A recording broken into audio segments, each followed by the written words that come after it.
नमस्कार बच्चों, एडुविला point channel में आप सभी का स्वागत है। और आज हम करने वाले हैं कक्षा 8 के विज्ञान की वर्कशीट नंबर 19। बच्चों, ये हमारी पढ़ाई का समय है और हम पढ़ने जा रहे हैं धातु एवं अधातु। लेकिन क्या आपके दिमाग में ये बातें नहीं आती है कि हम पढ़ते क्यों हैं, क्या ज़रूरत है पढ़ने की? आप ऐसा भी तो कर सकते हैं कि दुनिया में बहुत सारे काम हैं, फिर ये बकवास काम, पढ़ाई उतना मन भी नहीं लगता है और फिर कुछ तो गार्जियन के डर से पढ़ना पड़ता है, कुछ स्कूल में होमवर्क नहीं किया इसकी वजह से टीचर के डर से पढ़ना पड़ता है। क्या आपका मन लगता है पढ़ाई में? तो आप इतना जान लो बच्चों कि आपको अगर कोई मंजिल प्राप्त करने लायक बनाने वाला है तो वह है पढ़ाई। आपको अगर किसी योग्य बनाने वाला कोई चीज़ है तो वह है आपकी पढ़ाई। आपकी पढ़ाई ही ऐसी है जो आपको ऊंचाइयों तक ले जा सकती है और इस दुनिया में आपको एक स्टार बना सकती है, एक तारा बना सकती है, जो कि आप अपनी ज़िंदगी को बहुत ही अच्छे ढंग से अपने हिसाब से जी सकोगे। तो आगे अगर आपको स्वतंत्रता चाहिए, अगर स्वच्छंद विचार, अपने मन का स्वच्छंद जीवन चाहिए, तो आज तो पढ़ना ही पड़ेगा। तो चलिए पढ़ते हैं हम और जानते हैं धातु एवं अधातु। अब तक हमने धातुओं और अधातुओं के बारे में बहुत कुछ जाना। आज हम धातु और अधातु के भौतिक गुणों की तुलना करते हुए उन सभी की पुनरावृत्ति करेंगे। भौतिक गुण का मतलब आप समझते हैं, वैसा गुण जो कि हमें अपने नज़र से दिख जाता है, उस गुण को हम लोग भौतिक कहते हैं, जो सामने से दिखता हो। तो सबसे पहले यहाँ देखिए, यहाँ जो चार्ट बना हुआ है, यह चार्ट है धातुओं का गुण, या गुण के आधार पर धातु और अधातु की तुलना करेंगे। यहाँ धातु है और यहाँ अधातु है, तो इसमें गुण लिखा हुआ है। जैसे दिखावट, तो दिखावट में धातुएं चमकीली और चमकदार होती हैं, जबकि अधातुएं यह निष्प्रभ या मलिन या चमकदार नहीं होती। आयोडीन को छोड़कर आयोडीन चमकदार होती हैं। उसके बाद है नेक्स्ट अवस्था।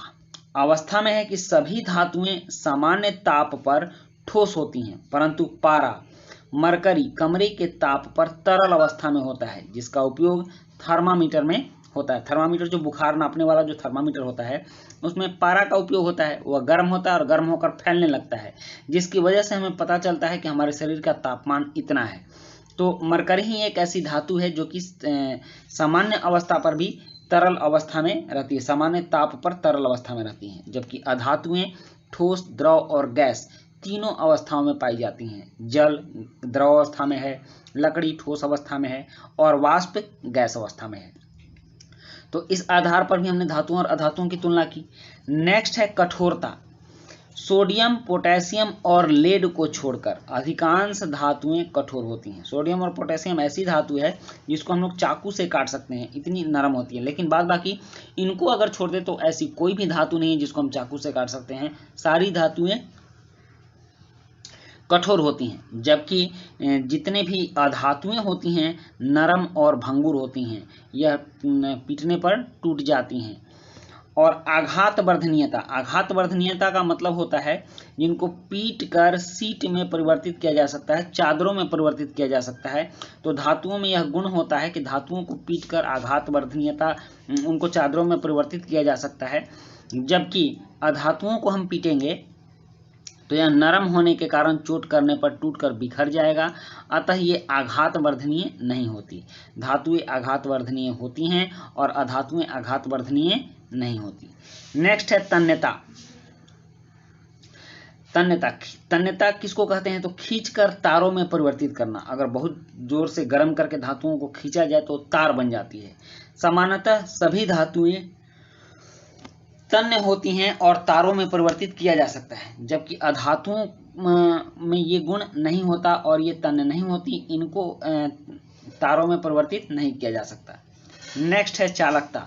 धातुएं ऊष्मा और विद्युत की सुचालक होती हैं, इनसे होकर ऊष्मा और विद्युत का प्रवाह हो सकता है, जबकि अधातुएं ऊष्मा और विद्युत की कुचालक होती हैं। ध्वनिक, ध्वनिक मतलब ये जो टन की जो आवाज़ निकलती है, एक खास किस्म की जो गनगनाहट वाली आवाज़ निकलती है, वह ध्वनिक होती है। तो ये धातुओं में होती है, ये ध्वनिक होती है, जिसकी वजह से घंटियां धातु से बनाई जाती हैं और अधातुएं ध्वनिक नहीं होती, इनसे ठक ठक की आवाज़ आती है। धातुओं के उदाहरण है लोहा, सोना, copper, aluminium, magnesium, silver, sodium, calcium इत्यादि। और अधातुओं के उदाहरण है carbon, oxygen, nitrogen, chlorine, sulphur, iodine इत्यादि। तो अब कुछ प्रश्न है। तो चलिए इन प्रश्नों के उत्तर करते हैं। प्रश्न 1 है कि 2 धातुओं के नाम लिखिए जिन्हें चाकू से काटा जा सकता है। तो आपने देखा है वे 2 धातुएं हैं, सोडियम और पोटेशियम। नेक्स्ट है प्रश्न 2 कि मंदिरों की घंटियां धातु की क्यों बनाई जाती हैं। तो इसका उत्तर है क्योंकि धातु ध्वनिक होते हैं। और फिर प्रश्न 3 है कि अपने आसपास उपस्थित किन्हीं 4 धातुओं और अधातुओं के नाम लिखिए। तो इसका उत्तर है 4 धातुएं कौन कौन सी हैं, तो लोहा, तांबा, पीतल और एल्युमिनियम। उसके बाद अधातु, तो अधातुएं हैं कोयला, लकड़ी, आयोडीन और प्लास्टिक।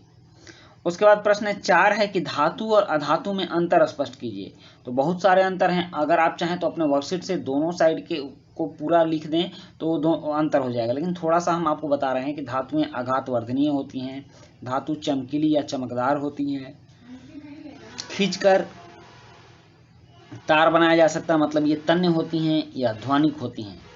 और अधातुएं आघातवर्धनीय नहीं होती हैं, अधातुएं चोट करने पर टूट जाती हैं, इनसे तार नहीं खींचा जा सकता, मतलब ये तन्य नहीं होती, यह ध्वनिक नहीं होती, और ये विद्युत की कुछ अलग भी होती है। बहुत सारे अंतर हैं धातु और अधातु में, आप बहुत आराम से लिख सकते हैं।